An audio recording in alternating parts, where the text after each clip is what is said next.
I can't. Guys, can you come to the front, please? Just come. Come. Come. There's a few benches here. Come on, guys. Don't be shy. Before I start saying names that I don't know, actually. Hello. Like Abuna said, I'm your MC tonight. I'm Corky. Lovely to meet all of you. I don't actually recognize most of you guys, but...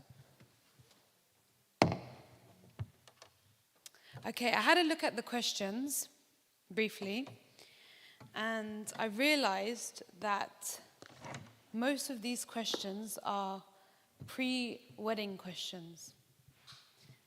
I've noticed that. So, what? Did I say something? So if anyone wants to ask a question and isn't too shy, just put your hand up and we can always, and then we can ask the question. You can ask the question. Sorry, I can't multitask, as you can tell. There's a lot going on here. It's all right. Okay. Panelists, are you guys ready for the first question? Okay. First question is, how can I find the one if I don't like talking to most people or leaving my house? This is actually one I struggle with. Or if I'm out of the country most of the time. Michael. Since you're the only guy here, you might as well answer this question. Hi, everybody. So I have a stance on this, all right? If you don't like talking to most people or leaving the house, how come you will meet someone? You have to do some effort. That's in my opinion, to be fair. Sorry, it's a little bit harsh, but you are trying to get something that is with a very high reward. It's very rewarding, right? In order to do this, you have to exert some effort. And realistically speaking, there will be effort. If you don't exert it quite enough, you might end up not choosing well enough. So yeah, that's my stance on it. I think by the fact that this is the most liked question, I do actually think, Mark and I were discussing this, I do actually think this is a really big struggle for like this generation, and I think it's going to be an even bigger struggle for the next generation because everybody has gotten so accustomed to social media and that's how they communicate with each other and like just texting, and nobody really engages that much anymore face to face, to the point where we've become the opposite, and we're actually, for a lot of people, we're developing anxiety about these things. Like, people are a lot more socially anxious. People are a lot more like, if they get a phone call, it's like the worst thing in the world because suddenly they have to speak to somebody on the phone rather than just reply to them by text.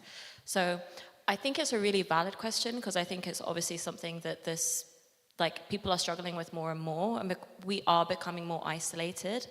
But I think you guys have to be really conscious of that. You are becoming more isolated. As a group of people, the world is becoming more separate from one another, and we are losing human connection.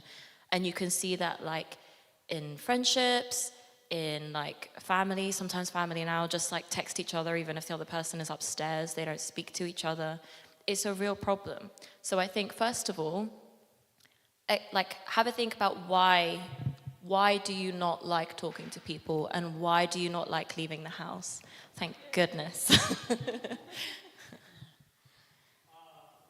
Yes, Abuna. Yes.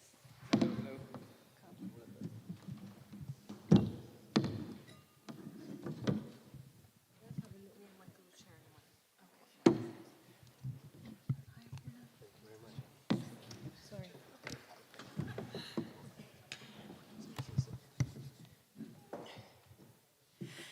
So I think Marina's given an excellent answer to the question. You finished all the difficult questions now, right? Exactly. We are saving it. We're just warming up, Abuna. Yes. So so the first thing I would genuinely say, have a genuine think and self-reflect. Why do you not like talking to people, and why do you not like leaving the house? Are you socially anxious? Are you like uncomfortable? Work on that. That's okay. It happens. Like, people go through it. Like, I went through a period where I was definitely very socially anxious and I didn't like leaving the house. But that's not healthy. I think acknowledge that okay, I am afraid, but this is something I need to work on. There is, unfortunately, like Michael said, there is no way that you are going to find someone if you just refuse to meet people. And they always say, like, being uncomfortable is where the magic happens. Like, that is where you will find excitement and love and joy and glory, and you just have to push yourself past that, even if it's uncomfortable. If you don't like talking to people, maybe reconsider the people you're surrounded with. That could also be an issue. Maybe you need to find a new environment that's like healthier for you, that's like safer for you, that, you know, just speaks to you a bit more. But don't turn around and blame God for not giving you someone if you refuse to leave the house, is the big thing. And also, you can't say you really, really want a job, but I hate applying for jobs and don't want to do applications. Well, then you're just not going to get a job. I agree with that. Do you want to add anything to that? We're doing the first question, right? So there's 30 likes on that question. So look around. There are 30 of you that feel the same way. Get to know each other. Yeah? You've got something already in common. Yeah? So that's easy, right? Do you think the person that wrote this comment isn't even here and watching it online? Okay. Possibly. Right. The mouse. And that would be okay. That's okay, but come to church. It's really nice. Okay, this isn't working. The next question is... Actually, I had a follow-up question to this, but only because I noticed that that person referred to their future partner as the one. Is there such thing as the one? Do we believe in that? Like, I don't know. You don't have to answer it, but I just thought.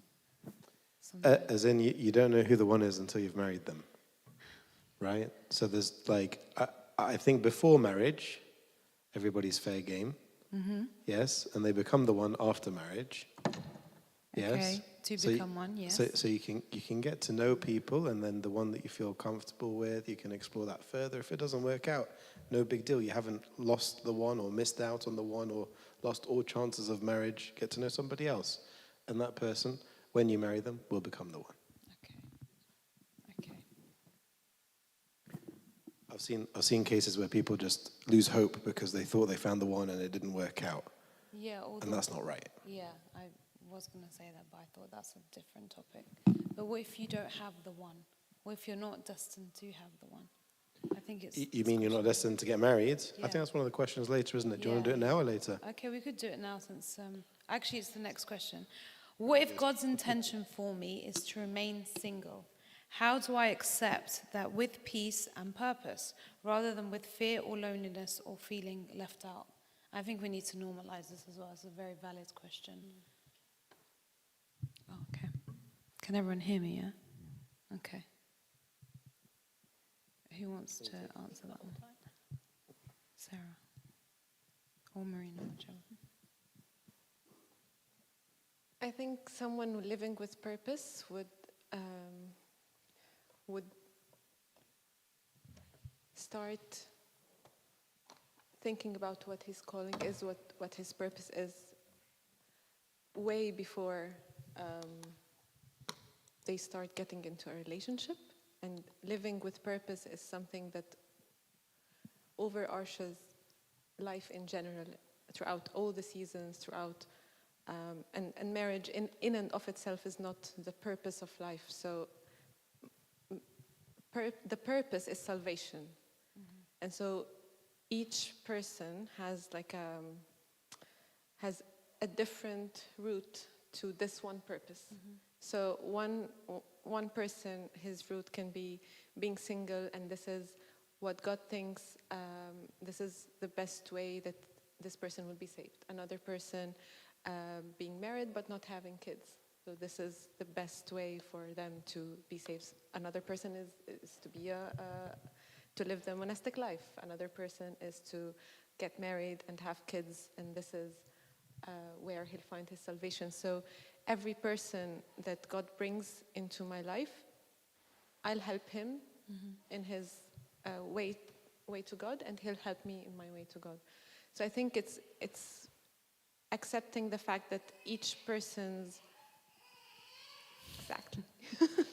that each person's way to salvation is very different. Okay. Yeah. Okay, but what if, for example, I have the desire to get married, but I haven't found the one? Then what? Abuna. Yeah, it's not easy. It's difficult. I know that this is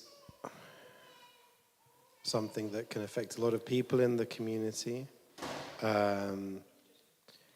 Like, if you have the desire to marry and it's not happening for whatever reason, you need to try and just see why. Could it be the problem of the first question? Are you not meeting anybody? Be more present, be more visible. Is it that What if the market isn't that great? I'm joking. I'm joking, but I'm not. yeah, like it's hard. It's hard. That you might not feel that there is anybody that is worth it, almost. I don't want to say to marry. that, but at least, like commitment issues and stuff like that. Like, that's a very, very common theme nowadays But what do you do? amongst women and men. Like, do you force yourself into a marriage that wouldn't work out? No. Or like we said before, just take the position that you find yourself in now and work with that. So if you're single and you still have this desire for a relationship, for marriage, then maybe you need to see how you can be single to the best of your abilities and have that prayer in your heart before God and say, if my will is aligned with your will, if this is your will for me to get married, then send me someone who is suitable. Make that happen. If it's not your will, then remove this desire from my heart. Okay. And eventually, either prayer will be answered. Okay. Yes, of course you can, Michael. So just to build on this as well, so it's exactly like Habuna and Sarah have said. And the thing is, this question as well, it had the feeling of being left out. And it's a valid point. But you could be in a marriage or in a relationship and also feeling with the feel of being left out. Or we have a friend, it's a common friend, and in his relationship, he was in a very good relationship, but he felt that he was missing out something major. So he left this relationship, he broke it, and he went into another relationship, but he still felt he's missing out. And then he went into another relationship, and it kept going for years. So the fulfillment itself is something major, because there is this misconception that a marriage would make you very happy. And if the truth is, if you're not a happy person, if you're not just happy with and content with where you are right now, getting a partner, it would give you some feelings, but it's a huge pressure on the partner that he or she must come to make you happy. That's not how it works, unfortunately. So yeah. Beautifully answered, Michael. I think you have to be content within yourself before you even get into a relationship, because like we should be grounded in Christ. I feel, Marina, you wanted to say something. I think Sarah, I give you permission to get up and say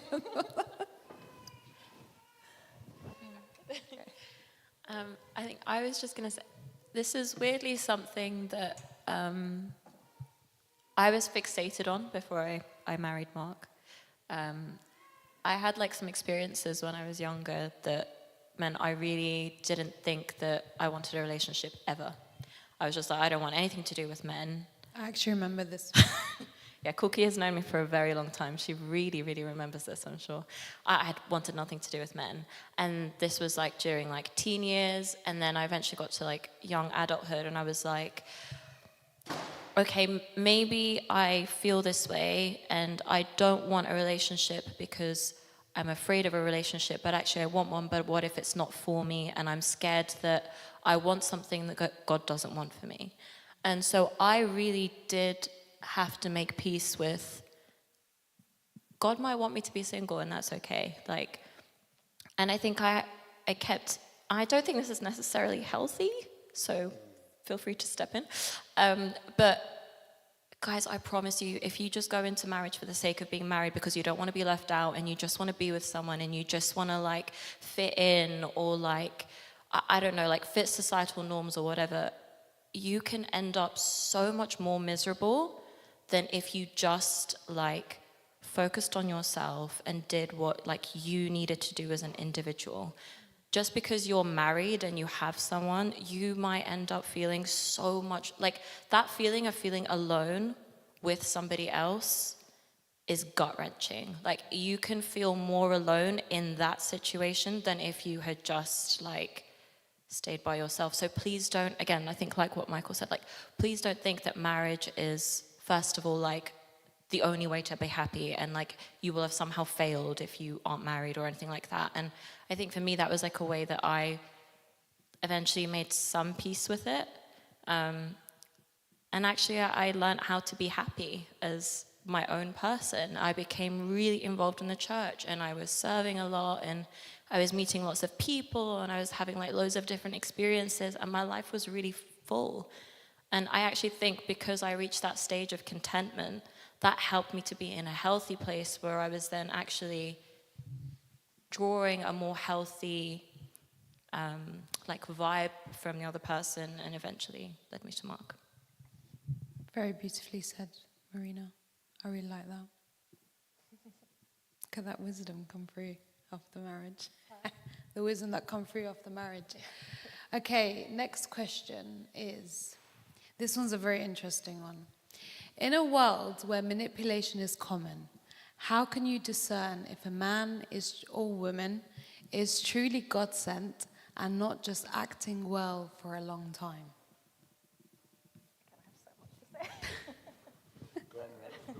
Go on, Marina. Again.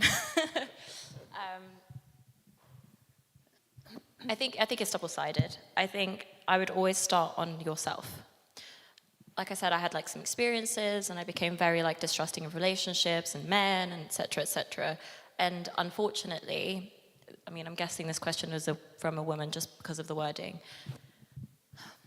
As a woman, we have seen a lot of really unhealthy and not safe relationships where women haven't been treated correctly or they've not been heard. And it's a real valid concern. It's a real...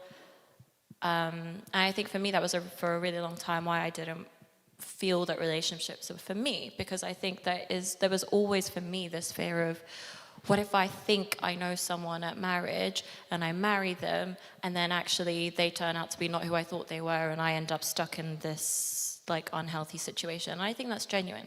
But two things. I was the one that needed healing. I was the one that for whatever experiences, whatever I had seen or heard or whatever, I needed to be healed. So if you feel this way, please start by addressing why you are so afraid of being manipulated.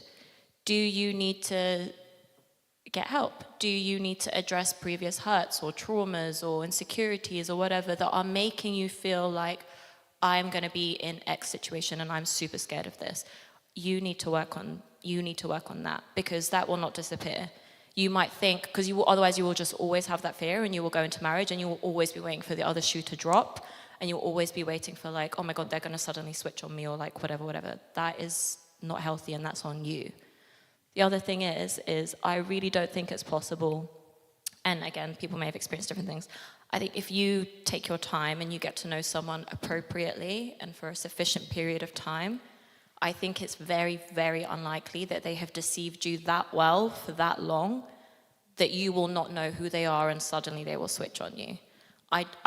But again, you have to kind of get to know the other person appropriately. Don't lead by emotions, don't lead by pressure, don't lead by any of these other things. Like, see how they treat other people, see how they respond to difficult situations, see how they make you feel when you don't feel safe or like afraid or sad or whatever. And those are the experiences that will kind of give you that confirmation that the person that you are getting to know is a safe person.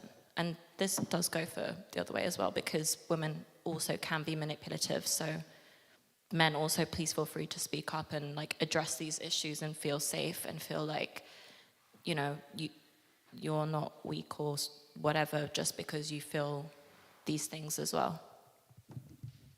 Thank you, Marina. Michael, as a man, how would you respond to this question? It's actually a very interesting question. So I like to think of what we have seen so far. So we have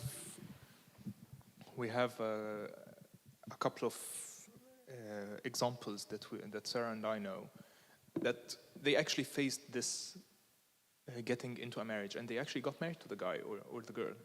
An example of those were a man that was manipulative, and the other relationship, it was the woman.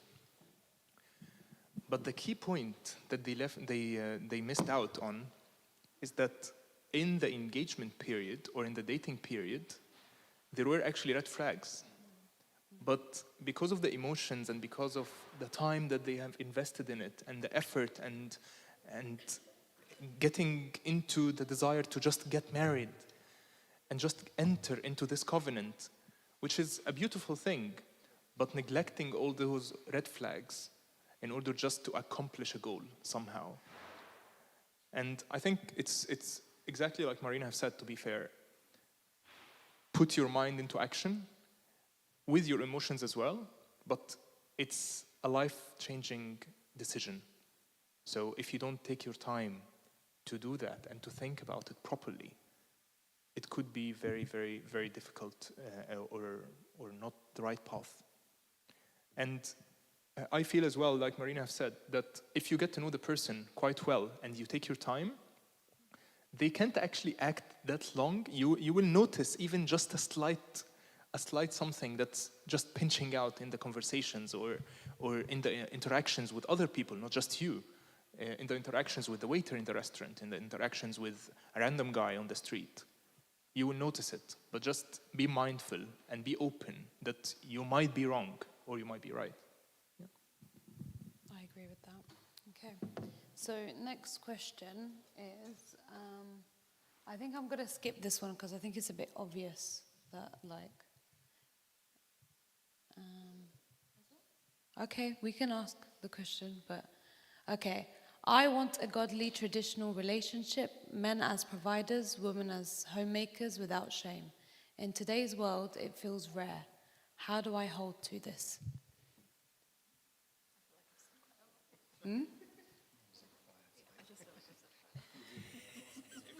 Go on, Marina. That's okay.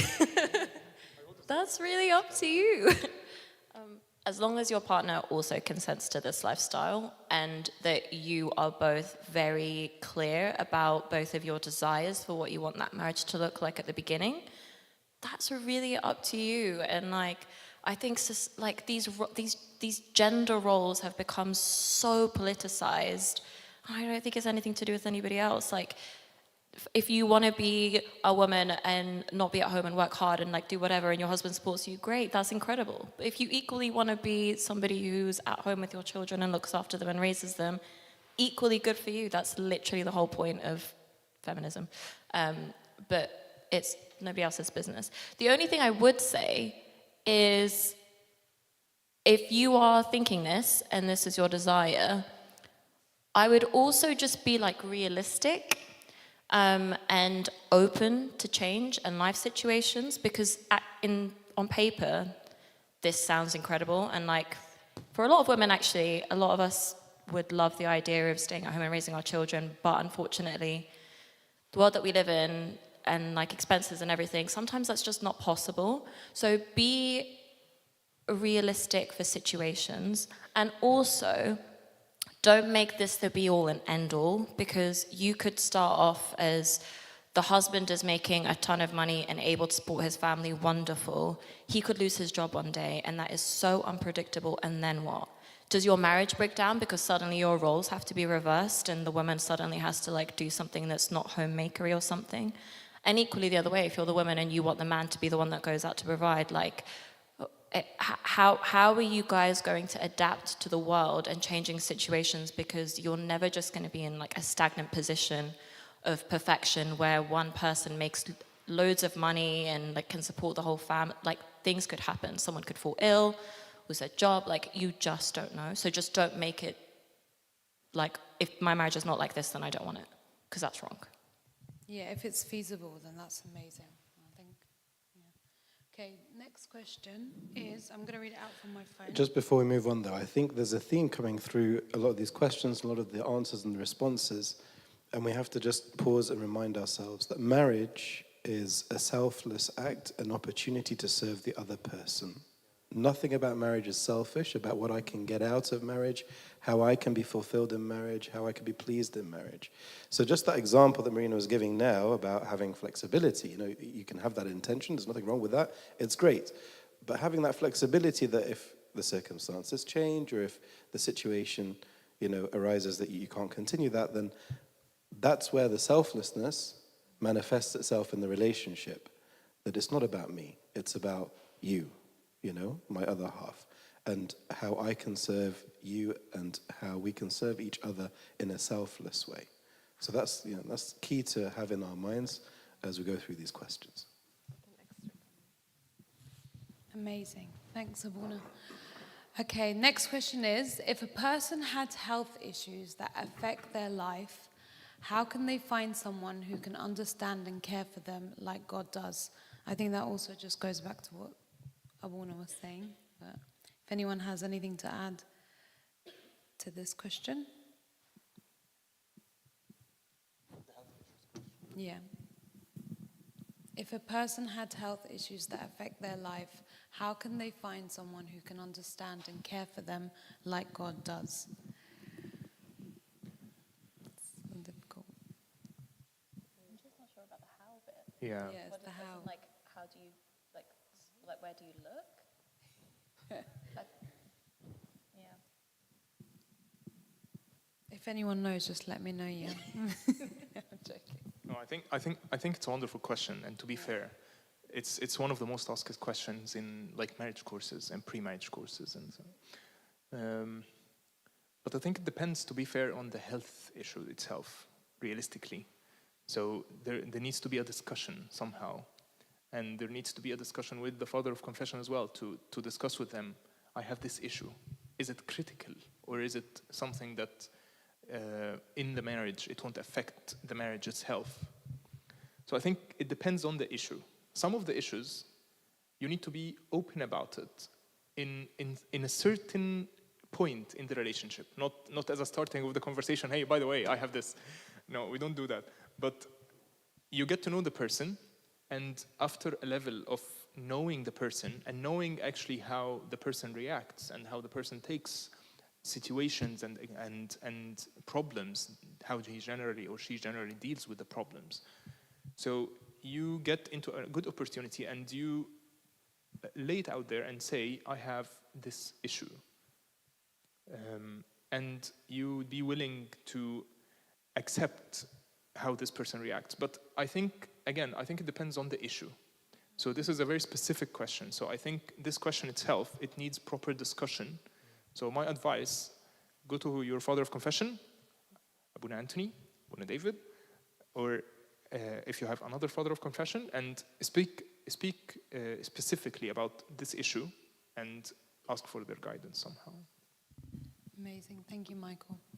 Sorry, can I just add? Of course. Sorry, obviously I'm going to add. If you're the person asking this question as well, if you're somebody who has like a health issue and it's something that you like worry about, again, I think you need to self-reflect, and I think you need to make sure that you don't start like having unhealthy thoughts of like guilt or like fear of entering into it because you don't want to burden somebody else, and then you end up like secluding yourself and you create like a complex in your head. So again, just make sure you're like self-reflecting and making sure that you are in a healthy like headspace aside from whatever this health issue is.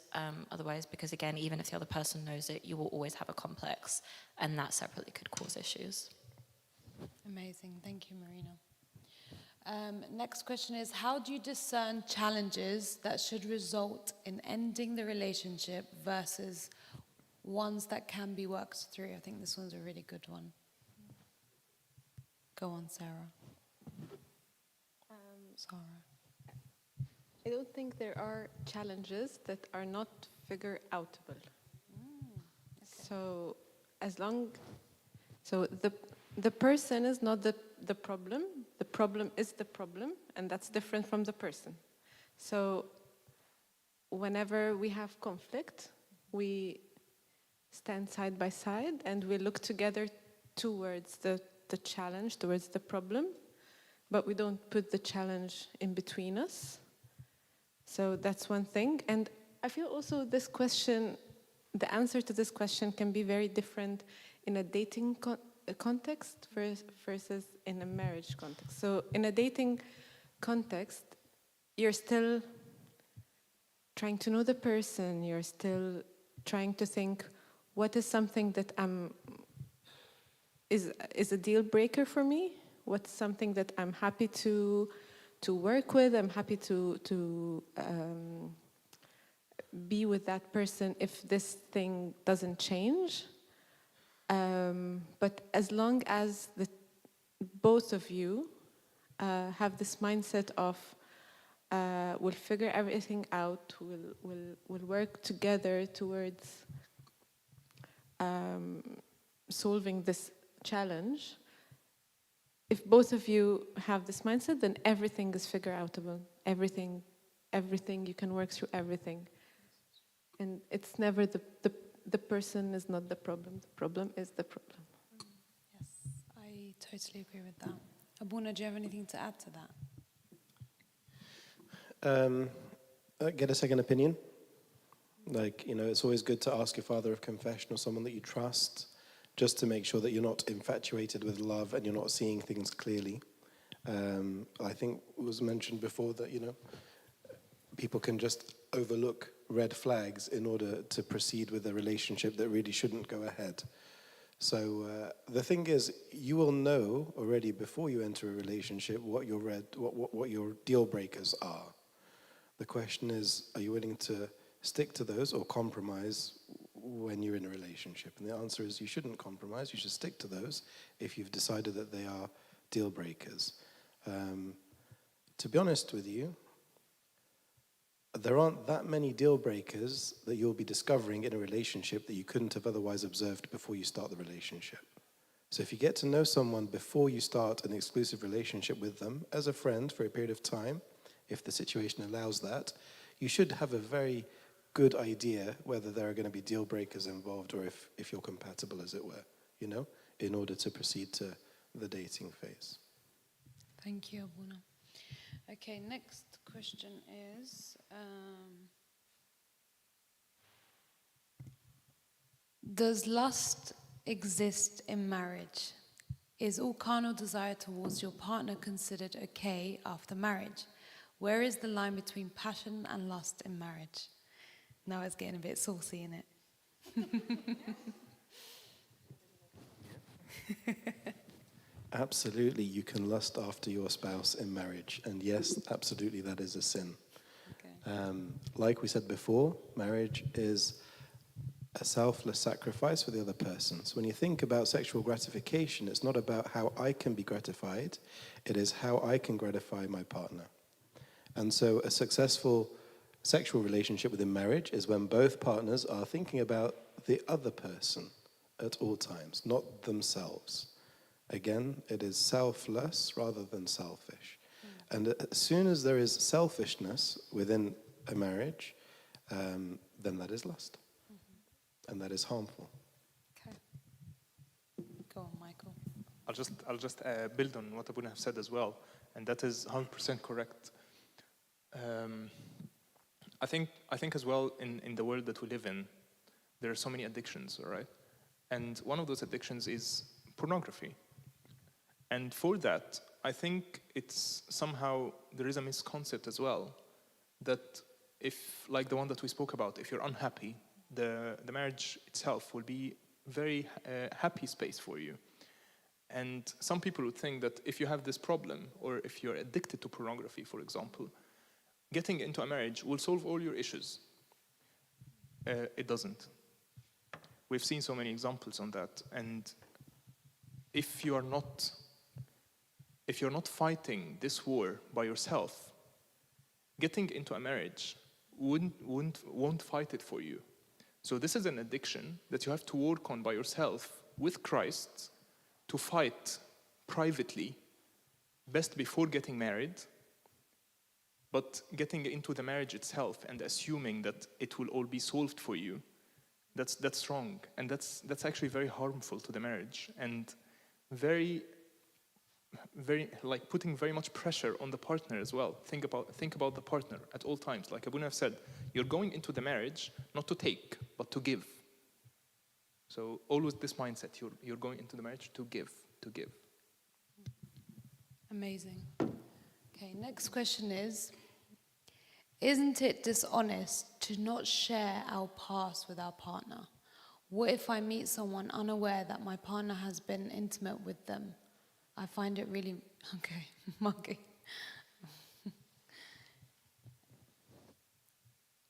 I get why you would initially feel that way. Like, I think in like an working on yourself way, fine. But to me, this is rooted in like insecurity and trust issues and fear.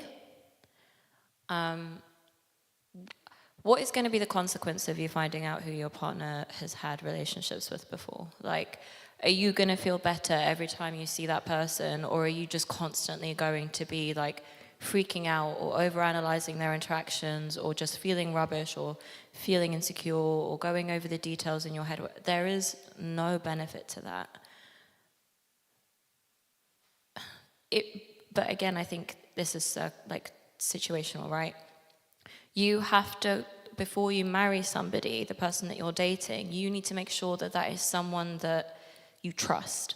Because if you don't trust that person, and actually they are someone that you feel you've seen red flags, that actually they might not be over somebody else, or they might have a habit or an addiction or something that they need to work on, then that's when you take that as a red flag, and that needs to be separately worked on, and maybe that relationship is not for you, and that person needs to work on themselves. But if your partner has left a past behind, we all have different things that we've left behind, whether it's this topic or any other topic, whatever. If your partner has genuinely left that life behind, you have gotten to know them, they are now like an honest person, they love you, they have shown to you so many times on many occasions that they are about you and they are committing to you. You need to let that go, and you need to work on, again, any previous hurts that have caused you to be fixated on this, if you've been cheated on previously, if you have had experiences in other relationships of the topic, you need to work on that within yourself. Because otherwise, you will always be thinking about that, whether they tell you or they don't tell you. And that's about you at that point. So that's maybe my 2 cents about it. Thank you, Marina. Abuna, do you want to say anything? I feel like you wanted to say something. Yeah, no, I think Marina covered the main points. I would just encourage you not to ask this question. There is no good that comes from this question being asked. Far more important is, do you and do your partner both have a strong relationship with your father of confession, that you are confessing all your sins to them? That's enough. That's enough. And alongside what Marina said, with trust, and you know that you feel safe with this person and you have that security, this question shouldn't be asked. Okay, amazing. If someone has divorced parents or hasn't seen many examples of healthy relationships in their family, what should they do? You probably see a lot of this somewhere.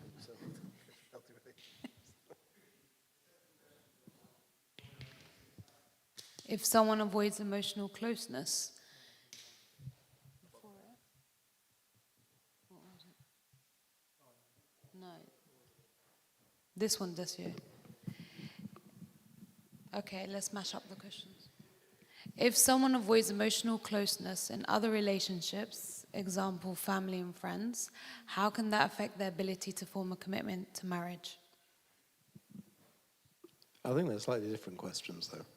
I feel like the first question, all above, is about what you have seen or experienced, whether it's your own parents, whether it's, friends, parents, relationships, being broken, and like not seeing healthy relationships. The second question I feel like is maybe, you know, it could even be asked from someone who is already in that marriage, in that relationship, and is concerned that their partner, you know, is someone that avoids emotional closeness and is worried about the impact that could have on the relationship. The first question: surround yourself with people who have healthy relationships. Find people. Not everybody has gone through a broken relationship, an unhealthy relationship. You know, from your friends, seek out who has parents that have lived a good example, that have a strong relationship, and spend time in their home. Visit them, you know. Surround yourself with people here in church who have shown good relationship qualities between husband and wife. And we have many examples. Some of them serve, some of them don't serve, but just are members of the community, you know. Share with them in that. Some of them are younger, some of them are older. Doesn't matter the age.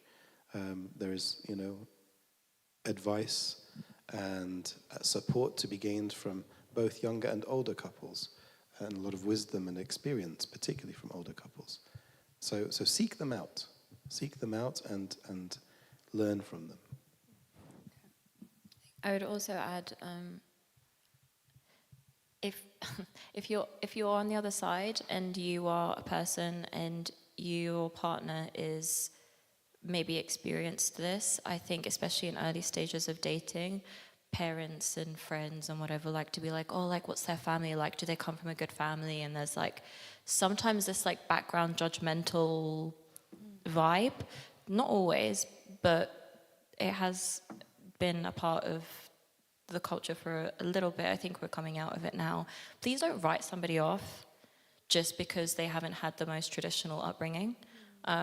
A lot of people see what they have experienced and they become so incredible, and it is so beautiful and magical to see because they have really very consciously and with intention decided, I will not be like that. I do not want that for myself.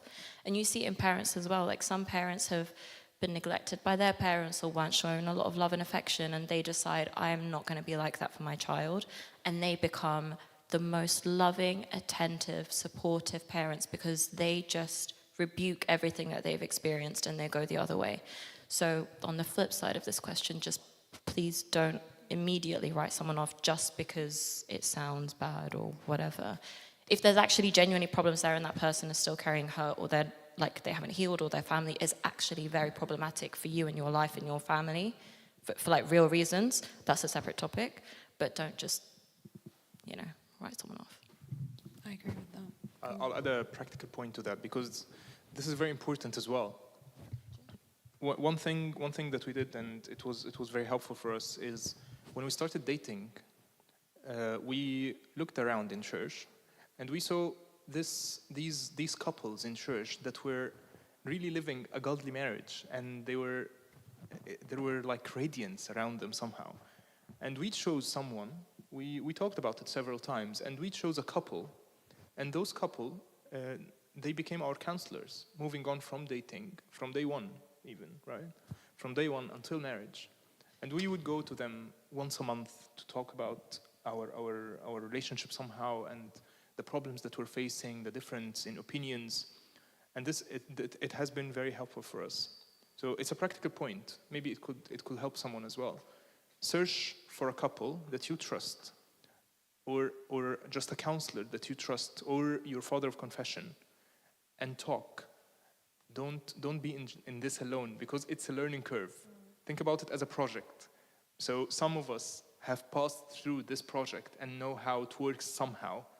So gain from this experience. Don't start from right in the beginning. Thanks, Michael. Our very own Abuna David has something to say about this as well. Forgive me, Abuna. Guys, who here has families who have no problems whatsoever? Raise your hands. No problems. They are absolutely perfect. Ideal. You love them to pieces. These are your role models. These are the ones you're going to follow. And you know, if you find the other one, because you said the one is God. If you find the other one, you're going to take that person and show them, you see, this is the marriage. This is how it should be. If you do have these parents, I would love to meet them. I would love to meet them. Now, why am I saying this? Because every couple will have their challenges, will have their ups and downs, will have things that they need to sort out and go through. Learn to take from your families what is good and is working and it's tried and tested, and speak to your future partner about it to try to see if it could be replicated in your marriage. And take what you've seen that is not working and avoid it. Go against it. Take a conscious decision to change this in yourself and speak to your partner about it. This is extremely important. Do not just accept, change, think, do what is best. Always take the positives and try to leave the negatives. That's how a successful marriage is going to work. It's not going to work by just replicating or by just saying, I've come out from a broken family, or this person has come out from a broken family. I can't guarantee. No, that person who's coming out from a broken family might be the best person because they do not want to replicate what they lived. And they want to take blessings and success into their marriage. Explore that. Do not shut doors immediately. Thank you, Abuna. Very well said, Abuna. So, moving on to the next question. If someone avoids emotional closeness in other relationships, like family and friends, how can that affect their ability to form a commitment to marriage? Sarah.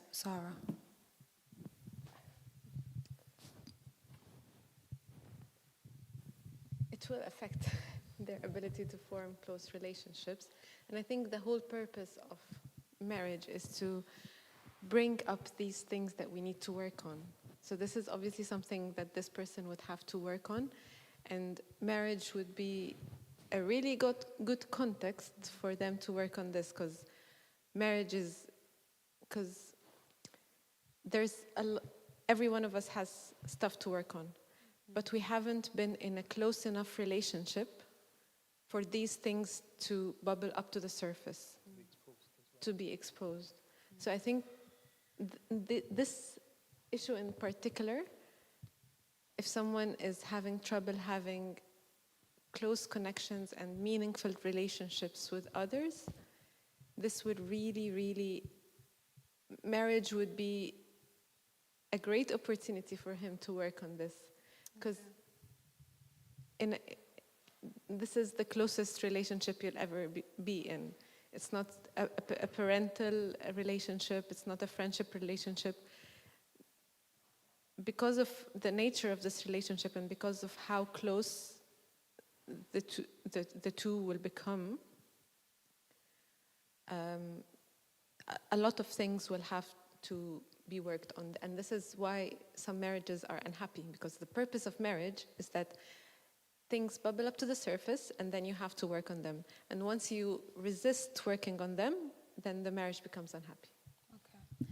But what if it's like a personality trait? So for example, if you're like an avoidant or like, I don't know, an introvert or something like that, and that's just a personality trait, how do you change that?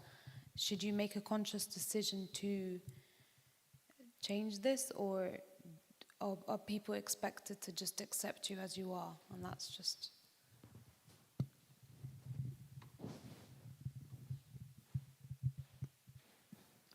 I think if you have the expectation that if you're the one struggling with developing emotional closeness, that you would like to change that in yourself and you would work towards that. At the same time, if you're the partner of that person and you work towards accepting them for who they are, you'll find a middle ground. Okay. Yeah. I think it's important to realize that it's difficult for people to change.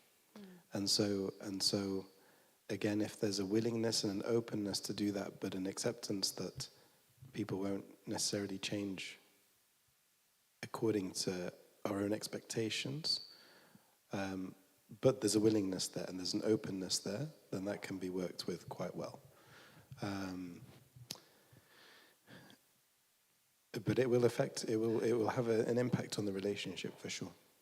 Like it's not easy. That would be something that I would expect to be highlighted before marriage, pre-marriage, and be addressed, you know, and dealt with before you enter into a marriage with that person. Of course. Yeah, I think that's really important. I think, especially with a topic like this, that's really, really, really essential for some people. So again, please get to know the person that you are dating, courting, whatever word you want to use, before you like reach this marriage stage. Because if this is something that this person is highlighting now, I do believe that it's difficult to change, but I do believe that you should be seeing these things within yourself, and if you've seen them, you should be working on them. Like, you should be doing everything within your power, especially if there is this potential that it's going to make your marriage or relationships difficult. You need to work on that. That's your responsibility. But if you're on the other side and this is like really a deal breaker, again, please just take your time with dating and get to know the person that you're with. Thank you, Marina. Okay, what are some of the biggest differences you've had to deal with when becoming one? What's something that you wish you knew sooner that would have helped? Tips and tricks, guys. Before we got married, they told us once you get married, you're 6 in the home, you're not 2. What? 6? Yeah, so it's me, my mom, and my dad, and then it's It's a him package. and his mom. So, just as Abuna David was saying, you come with your childhood, you come with your upbringing, your experiences, your fears, your pre-assumptions about what marriage looks like, your what the media has fed you about marriage. So you come with a lot into the relationship, and he does come with a lot as well. So, and everyone. So each one has his own upbringing. Each one has come in with what he saw his parents do or not do. So I think this is something it's important to be aware of, and just to have the conversation. What do you want to? What did you like about your family growing up? What you didn't like about your family growing up? The other thing that I discovered later on in the marriage, which is really straightforward, but I don't know, it took me a long while to discover it, that we are 2 different people. We are 2 different people with 2 ways of expressing ourselves, with 2 different ways of processing thoughts and making decisions. We like different things. We express happiness or sadness in different ways. So, for example, Michael, when he's happy, he doesn't look like this. He gives the most nonchalant face ever. Yeah. So, and it took me a while to understand that this means that he's enjoying, he's having a good time.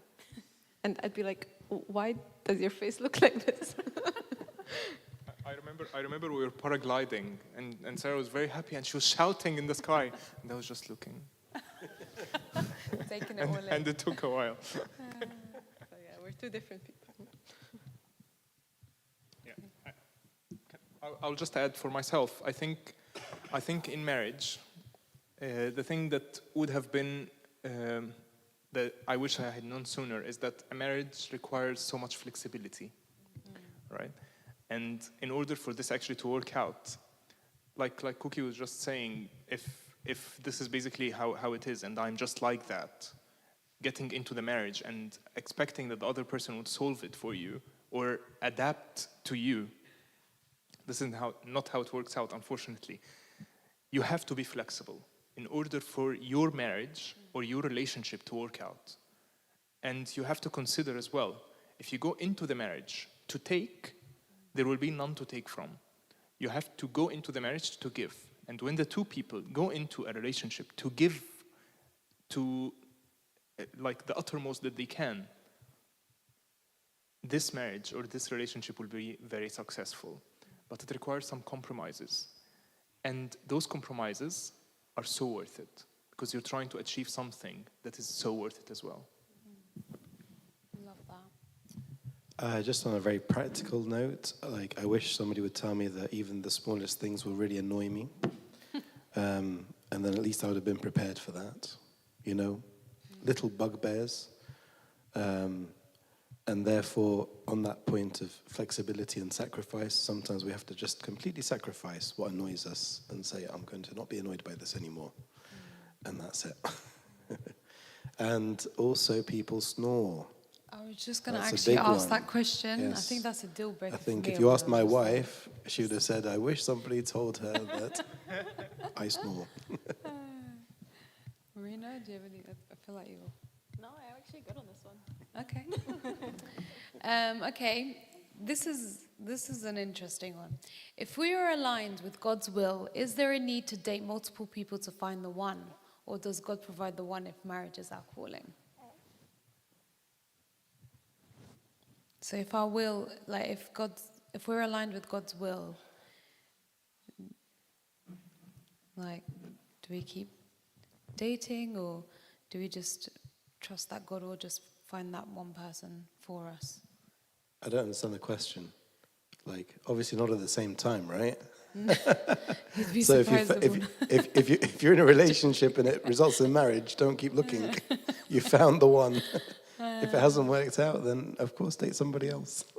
I think what they were trying to say is that if God Because- has already got the one for you, Because don't forget, relationships involve two people, not one person. You could have, every faith that you're aligned with God's will, and you approach someone and their life isn't aligned with God's will. So how do you reconcile that? So your responsibility is to work on yourself, that your will is aligned with God's will as best as you can discern, and in your search you are seeking someone who has the same for themselves, that they are seeking that their hearts be aligned with God's heart. beautifully said, Abuna. Okay, what are some shortcomings both men and women have during marriage? How to recognize them before entering marriage? I think we touched on this. Well, if you want to add anything. Yeah. Well, I think the key difference is something cliche somehow, but basically how both of us, men and women, deal with problems. Sorry, technical issue. So how both of us, men and women, deal with problems, all right? So for us men, we go into a problem and we have to process ourselves somehow. And we go into what we call the cave in order for us to think about the problem and sit quietly by ourselves to think about the solution for the problem. And then when we have actually something to say, we come out of the cave and we share the solution that we see for the problem. Will you take her? Yeah. Sorry. So us men, this is how we deal with problems. For women, and it's something cliche, but it's just not how it is. You guys, you share for you to understand your emotions even, right? And this was something for me to understand. It was something big for me to understand that we are actually different in how we process emotions and how we share emotions. A guy wouldn't share a problem for him to share the problem. He would share the problem in order to find a valid solution to the problem. But for women, sharing the situation and sharing the problem in order for them to actually share the problem and actually share their emotions about it. So I think for me, that's the main difference somehow. I think another one is that we can go into it thinking that what we know and what we think is correct, and that we have like very strong expectations of what good and bad is, and what right and wrong is, and what a healthy marriage looks like, and what we can tolerate and what we should tolerate, and I'm not going to deal with this and I'm not going to deal with that, and different people have different perspectives.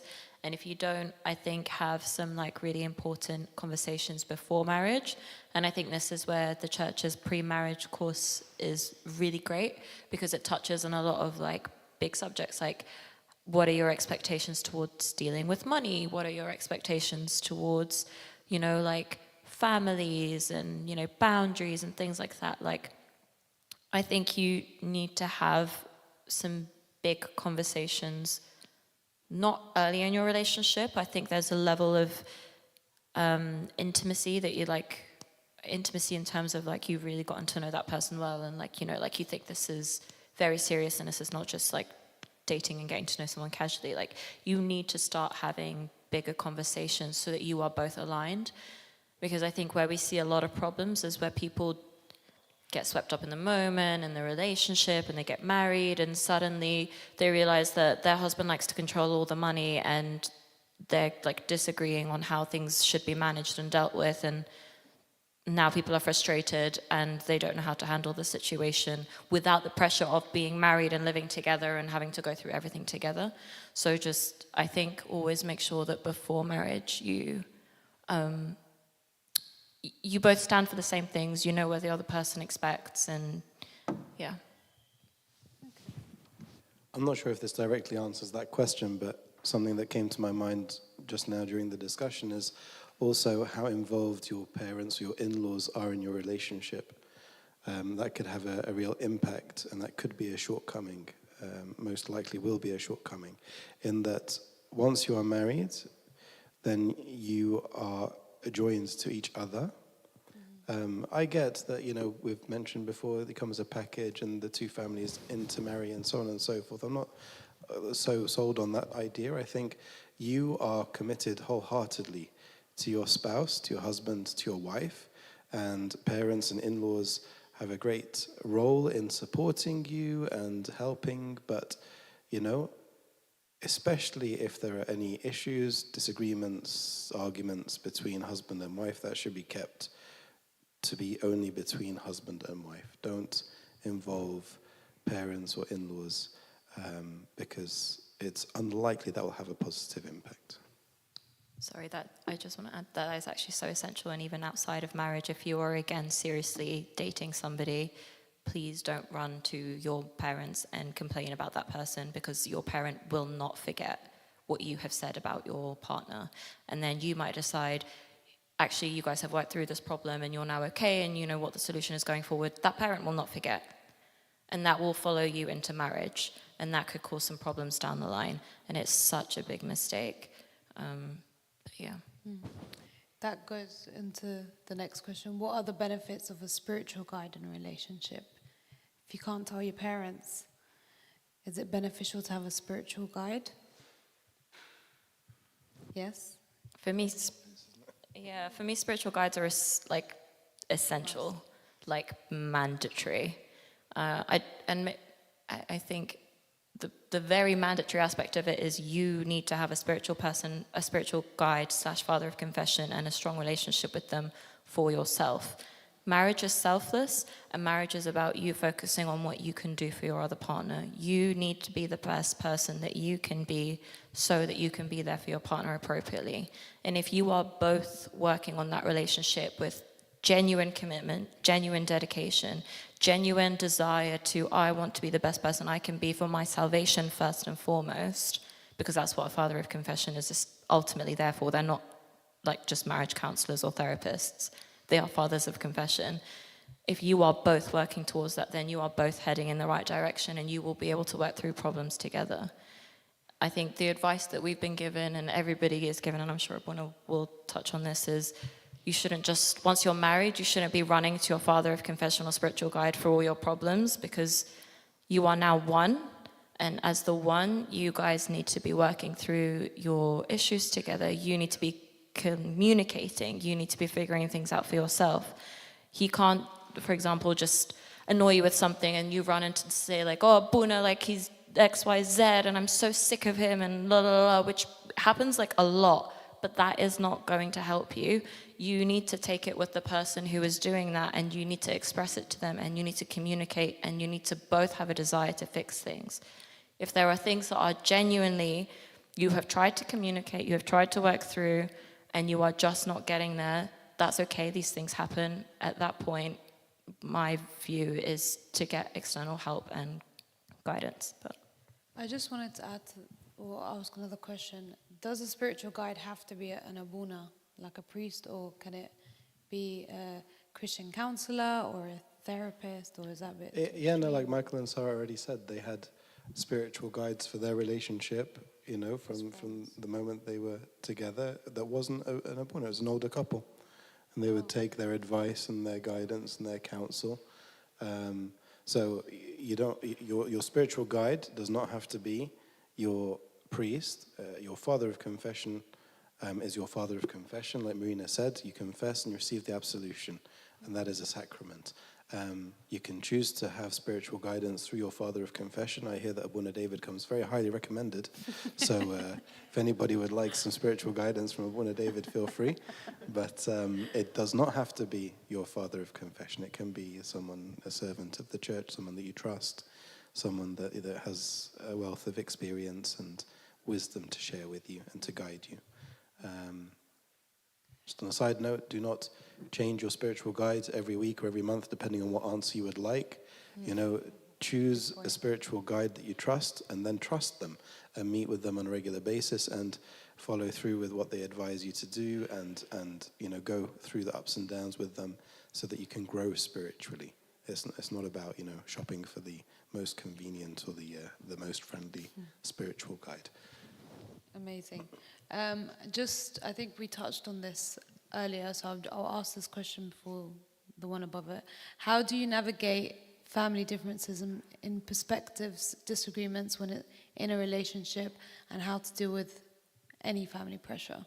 So because I know, Marina, you mentioned this, like it's best not to speak to family members about, you know, things that are going on in your relationships, but if you were to go through differences and so, like, how do you deal with it? This is something that I'm still learning. We've only been married for 2 years, so we have the least experience here. But I think you have to really, really commit to the other person is your priority. The other person is you are now literally one flesh. Like, that is not like a joke. Like, you are one body. You really have to commit to,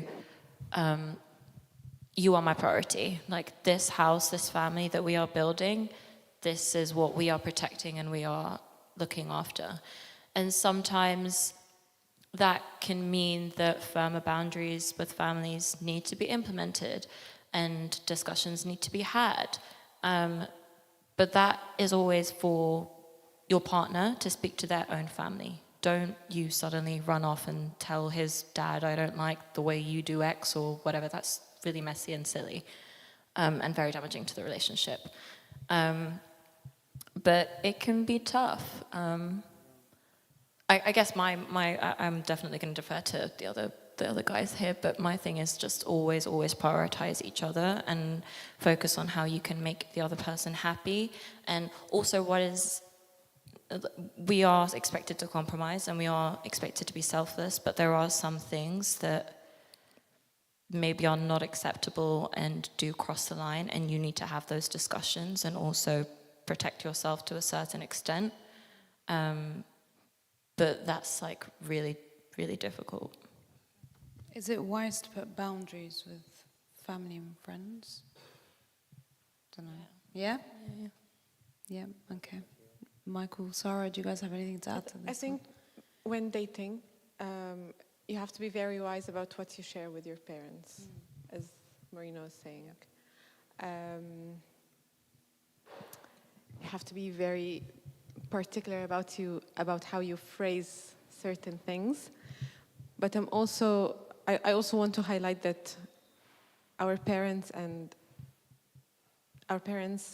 their advice is valuable, and they have gone before us, and they want the best for us.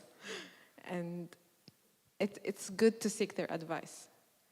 It's important to be wise about how you phrase certain things, or what to share and what not to share. Have a think about it. Don't be in the heat of the moment and go spill everything to your parent while you're dating, but do seek their advice. because their advice is really valuable. This is before marriage. After marriage, what happens between you and your husband or your wife stays. And if you want to seek advice, choose one couple or one person who is who you trust and who is wise and you know is 10 steps ahead of you and is living a godly marriage, and always seek the advice of this particular person, this particular couple. And it's not just to rush to them during the difficult moments. It's that you walk with them. So you need two things when you're married. You need people who walk by your side, and we're all working on building our godly marriages, and we all want to be living towards our sanctification, towards our salvation. So we are all couples who are working through the season of our life, and we want someone who is 10 steps ahead of us. So we know that this is possible. People are living godly marriages. We want to follow their steps, and these are the people who we seek their advice and their wisdom in times of trouble and all the time, actually. Amazing. Thank you so much, Sarah. Next question is, why are there restrictions on the sexual practices a married couple can engage in? Does the church have any biblical evidence for this policing?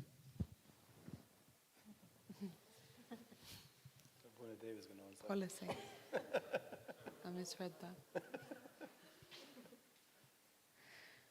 Amen, you want to say something?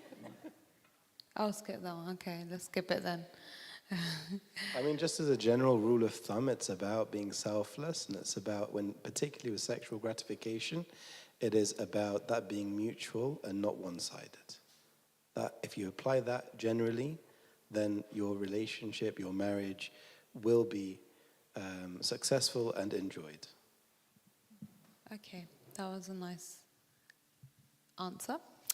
Okay, last but not least, should we have a personal checklist to compare potential partners based on initial attraction? If not, is there guidance in the Bible?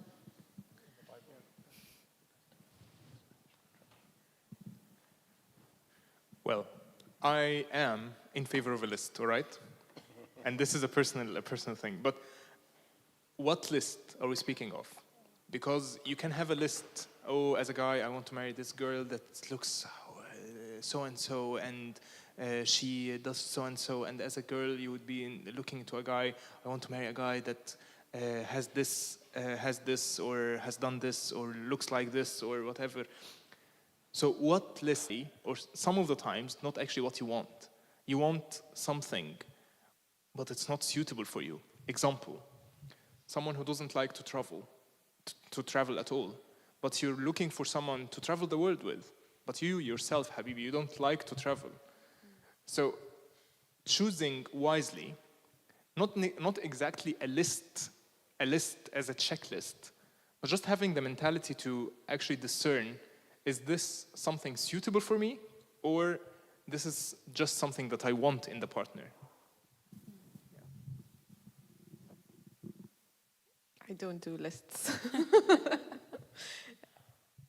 I think if someone on the foundation is there, he's a good person, he wants the best for me, he's a selfless person, he's flexible, I'm talking from the girl's side. He's willing to grow, and he's working on himself, and he's a man of God. I think this is the foundation. I think you can have a list of non-negotiables, which in a lot of cases our list should be similar.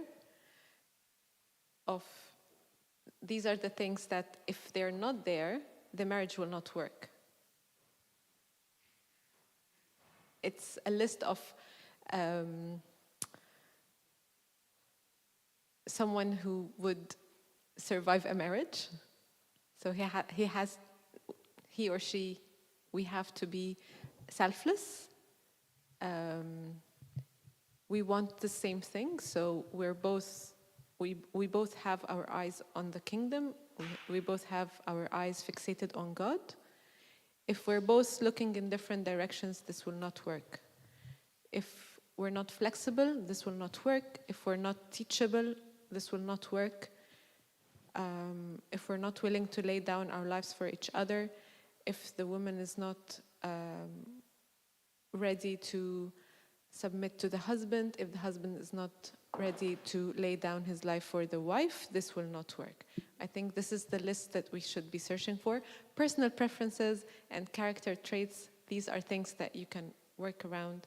These are things that will change probably. So whoever you're going to marry is not going to be the same person in 5 or 10 years. So I encourage everyone to read The Meaning of Marriage by Timothy Keller. He simply states a concept of you never marry the right person, because anyone is not going to be the same person in 10 years' time. So we're always changing and we're always developing.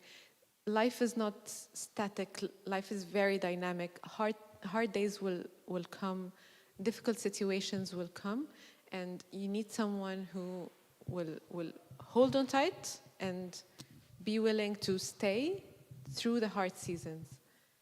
So if someone is not flexible enough to go with you through the hard seasons can change us. The hard seasons can, we say in sickness and in health, and for richer or poorer. This means something, because people will get richer and people will get poorer. People will pass through sicknesses. And whatever you put on the list is very, very, I don't have the word for it, but it's in light of the bigger things that will make the marriage work, don't really matter. I think so. Yeah, okay. Does anyone else have any questions?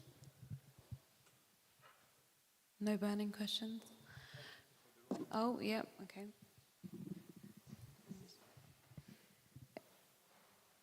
Just one question, then we'll close off.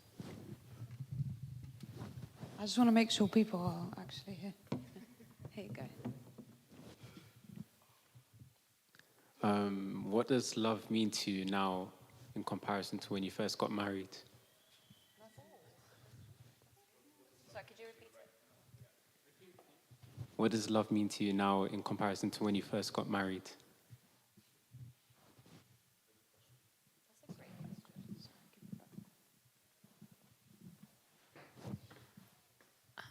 I think now that we've got like a bit more like life marriage experience under our belt, I think the like sacrificial and selfless aspect of marriage has obviously come into practice a bit more, and seeing that in my husband and the way that he sacrifices for me and the way that he does like actual practical things in our life for me, like all the time, even if they're like really, really silly things, have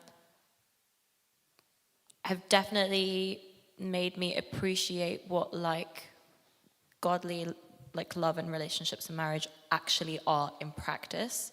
Because I think sometimes you hear about it and you're told this is what you're aiming for and this is what you're like oh gosh, sorry, what you're like striving for, and it's really, really different when you actually have to like lay yourself aside and just commit everything to that person.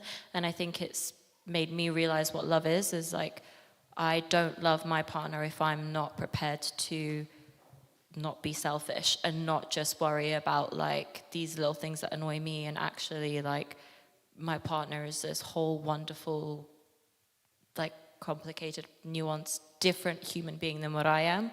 And I think that experience has made it so much more like, wow, this is really incredible. Like it's really something to like witness and experience that like sacrifice and like genuine love for that you receive and give to your partner. I think it's it's a journey. Like, we keep looking for the perfect person, but why would we expect to find a perfect person if we're not perfect ourselves, and we'll never reach this perfection? It's a journey of, let's work through this messy life together. Let's walk towards Christ together. We both, and in that book as well, he says a beautiful quote. He says, I see who God is making you, and it excites me, and I want to be a part of that. Stop it. You looked at him when you said that. But it's true. You both see the potential in the other person, and you know who they can become. And they have to be willing to be that person. They have to be willing to explore their full potential in Christ. And you want to be a part of their growth. You want to be a part, and they will be part of your story as well. And it's just walking through life together and knowing that through the hard seasons, there is one thing that will not change, and that's us. Love that. Love that very much. Anyone else want to add anything to that question? Yeah, go on, Abuna. For me, I think, as each year goes by, we've been married 7 years, this is our 8th year in marriage, I have a deeper understanding of God's love for me and his sacrifice on the cross for me. I think that's, for me personally, a really hard concept to understand truly and deeply, that self-sacrificial love. And I believe that God has given me this marriage so that I can experience his love for me in a real practical, tangible way. Like when I see my wife sacrificing or giving up or, making all these sacrifices for me, and I think, well, the one who gave the ultimate sacrifice for me is our Lord Jesus Christ on the cross. And that is a love that I am continuing to understand through my relationship. That's so nice, Abuna. Oh, go on, Michael. Go on. I was just going to add that it's actually a beautiful question, but moving on from dating to getting deep into the relationship and getting into the marriage, and as Abuna said, basically sweeping through the years in marriage, you get to realize that love is not actually the butterfly feeling, and it's not the gifts even. It's not the even sometimes it's not even the words. Sometimes they are actions. Sometimes it's a choice every day that no matter what will happen today, I'm going to love my wife or I'm going to love my husband to the fullest. Even if I don't have the energy right now, I'm going to do the best that I can in order for me to sacrifice, like Abuna said. Sacrifice for her or to sacrifice for him. And it's a learning curve, to be fair. It's a learning curve. And moving into the marriage and getting used to each other, knowing each other, what actually works for you, and what's the best thing that I can love you with, and what's the best methodology that today I can offer my love to you with. This is how it is in marriage. Yeah. That's really wonderful. Well, thank you guys. Thank you for everyone's questions and for the wonderful panelists and their wisdom and time. And I think that's the end of our panel. Have we got any more? Can we give them a round of applause, please? Woo.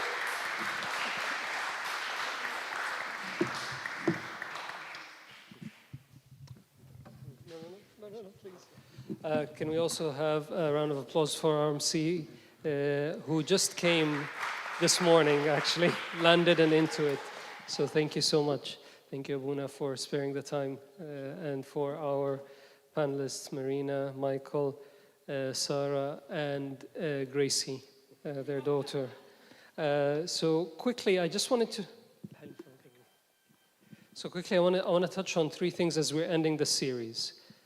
Pre-dating, dating, marriage. 1 tip in each one, quickly. Pre-dating, You have to understand something. As I said in last time, young men, you're the ones who are expected to make the first move. She's not going to fall for your amazing charms and she's going to come and make the move. Doesn't work. Okay? So young men, you're expected to make the first move. But at the same time, young ladies, be aware that when he comes to make the first move, emotionally, logically, he's 10 steps ahead than where you are, because he's chosen you. So he's already thought about you. He's already prayed about you. He's already wanting to commit to getting to know you. So he's already 10 steps ahead. So if you are really wanting this to work, one of two things. You either start making steps towards him. So young men, don't sprint with your emotions. Take it easy, okay? Because she needs to catch up. Or if you're not interested, stop and tell him gracefully it's not going to work. Early enough so you don't allow him to continue on. Does that make sense? So that's pre-dating. Now dating. Speak about everything. Please. Speak about everything, about your future life, what's important to you. Don't hide away or shy away from speaking about the most important things, because you do not want to have surprises in your marriage. Speak about finances, spending, holidays. You know, when Bassem was talking about when they had the pre-marriage course and they stood back to back and they said, when is the cutoff point when each one of you will pick up the phone to call based on a certain item that you're going to spend on, okay? He had expectations of like 20, 30 pounds. He became generous to move it to 50. Tina was already in the 200. So ladies are always more generous in the spending. Men, I know, we're a little bit, we think about it a little bit. But speak about these things. Speak about the finances. Speak about family, each other's families, what they're like. Speak about your friends. Are you actually thinking of maybe continuing to go out with boys' night out and girl night out after marriage? Question mark. Think about that carefully. When to have children, chores. Who's going to be doing what in the house? I can tell you now that I am still doing my own chores at home. I do the vacuuming and I do the gardening. I have someone to help me with the vacuuming, thank God. I got someone to help me with that. The gardening I'm still stuck with. Okay? What makes you happy and what pushes you to anger? Like, I had a couple and they were going through a difficult time, and every time they come to make up, she becomes even more angry. Why? He was getting her flowers. What is wrong about a man getting his wife flowers so that he can tell her, I'm sorry and I love you? What's the problem? She has allergy from flowers. And he kept on getting her flowers. وهي ترمي الورد في وشه. She throws it back in his face and he keeps on getting her flowers. Habibi, she has allergy from flowers. Get to know your wife. Easy, okay? So that is during the dating time. Now finally, marriage. I love the question about the traditional marriage. You know, do you want the woman to stay at home and the men, go out in the hardship of the world? And I also love the answer that Marina provided. Do whatever works for you guys, but when you agree on something, please do not fall into two things. One, higher aspirations than what you can live in and what you can afford. Two, comparisons. Never compare to others. Don't. Live your own relationship, your own family. God gives everyone their 100% share of blessings. You as a couple, you'll have your 100% share of blessings, how it works. But never compare. And if you're going to decide that, ladies, you're going to stay at home and spend the money, know that it's going to be less money. And that's fine. Okay? As long as you accept that, that's great. But always agree on these things while you're going through the process. I hope you found the series helpful. By the way, about what could lead you into difficulties. I had a friend when I went to Egypt. He had an amazing apartment in Tagamma, which is like a very posh area. And when I went later on to meet him, he was complaining about the hardships of life, and life is becoming too difficult, and they have to fork up a lot of money, and this is really unfair, and he has to work like a lot of hours, and his wife has to work. What's changed? They bought a massive new villa, and now the installments have gone from here to there, and they cannot afford it. Don't put yourselves into difficulties. You will achieve step by step, okay? So these are my only advices to you. There's a lot more that we can go through, but I just wanted to pick one on each stage. I pray that you found the series beneficial. I know there's a lot more questions. We will get more chance to talk about relationships, maybe even more openly at some point in time. But for now, I think we're bringing this series to conclusion, from crush to covenant. I pray that you find the one before the other one. I pray that you do dating done right. And I pray that when you find them, you two become one. Any questions? Shall we stand up for prayer?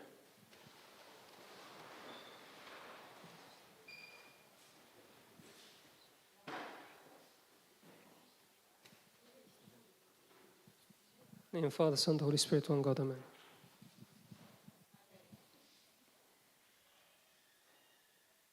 Lord Christ, I thank you that we have this wonderful church to come to speak about things that are important for our lives, and knowing that you want us to live our lives to the full.